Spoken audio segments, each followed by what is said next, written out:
Assalamualaikum warahmatullahi wabarakatuh. Jumpa lagi di channel kami Keluarga Exmut.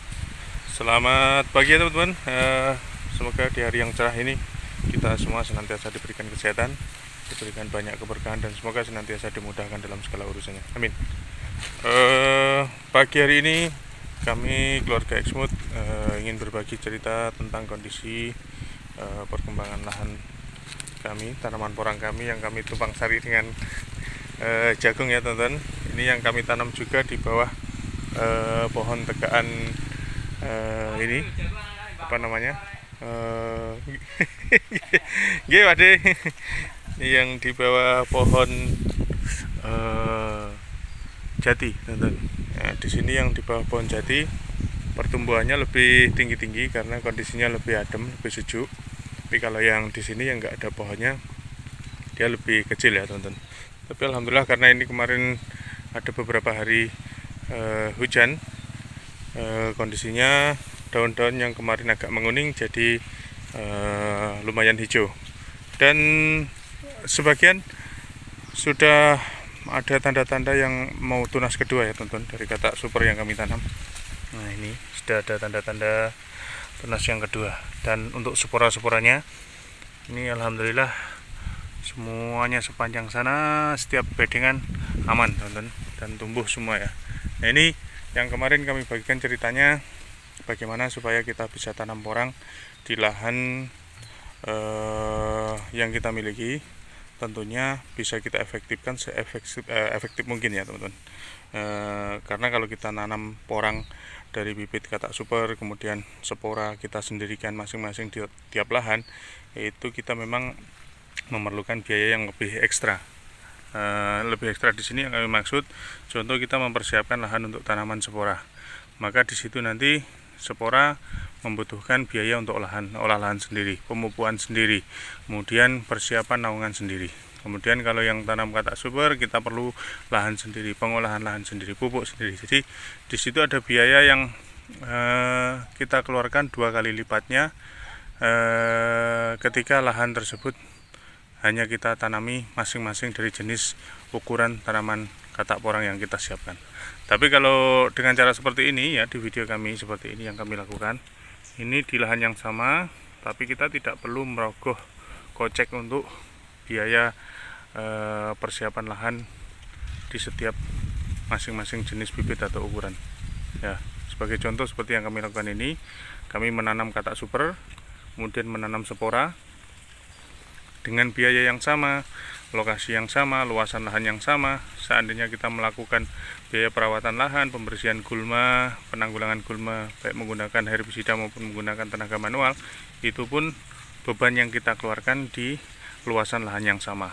Jadi jagungnya terawat, katak supernya terawat, sporanya juga terawat. Artinya apa?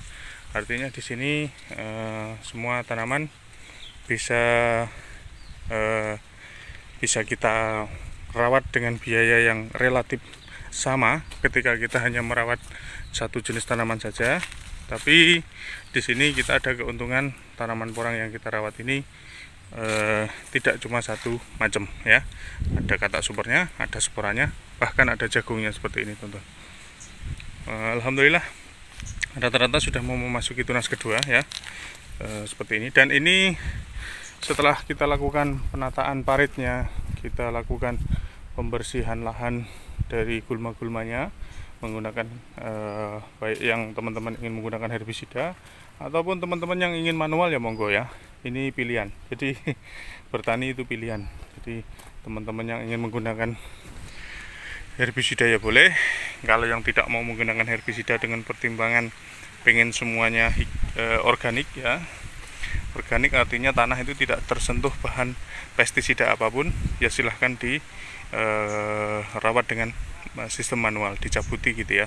Cuma kalau di tempat kami karena lahan yang kami kelola cukup banyak ya, maksudnya teman-teman, maaf ini sebelumnya. Jadi kalau kita hanya menggunakan tenaga manual di sini, terus terang kami akan kerepotan ya. Mungkin teman-teman yang lain juga yang mempunyai lahan luas-luas ya, berhektar-hektar bahkan mungkin berpuluh-puluh hektar, itu kalau hanya ngandalin sistem manual tentunya akan kerepotan.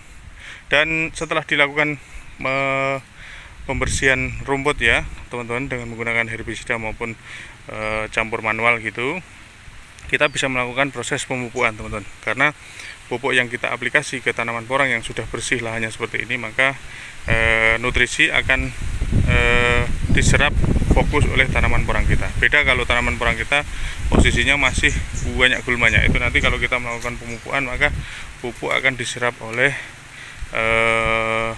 rumput tentunya, gulma-gulma ya, dan tentunya porang hanya kebagian seberapa persen saja. Tapi dengan cara seperti ini kita bisa melakukan mulai start pemupukan ya untuk tanaman-tanaman porang kita.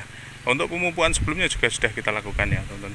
Cuma karena kita juga ingin memacu pertumbuhan berikutnya di tunas-tunas berikutnya yang sudah mulai muncul lagi, ini kita lakukan pemupukan tahap yang kedua. Dan nanti juga akan kita susulkan lagi pemupukan di tahap-tahap berikutnya. Oke, ini ya teman-teman, spora-spora aman semua. Nah, ini sudah tunas-tunas kedua, ini besar nanti ini dari kata-kata super.